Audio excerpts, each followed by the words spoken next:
салом алейкум ба ҳама мардуми шарафманди тоҷикистон. салом алейкум ба ҳама мардуми ғарибе ки ба мисли мо дар тамоми гӯшаву канори ҷаҳон ғариб ҳастанд ва умедвор ҳастем ки ҳар куҷо бошед сарбаланд бошед. миннатдории худро ба радиои озодӣ мерасонем ки пайваста моро аз хабарҳои тару тоза бохабар мегардонад. ва дар ин вазъиятҳои фавқулода ба ҳамаи шумо саломатӣ, умри дароз, хонаи обод ва зиндагии хубу бофароғатро орзуманд ҳастам.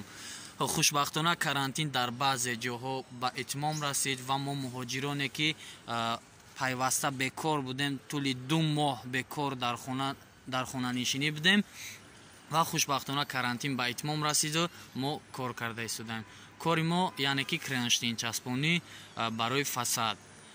ташаккур радиои озодӣ ки пайваста моро аз хабарҳои тару тоза бохабар мегардонӣ.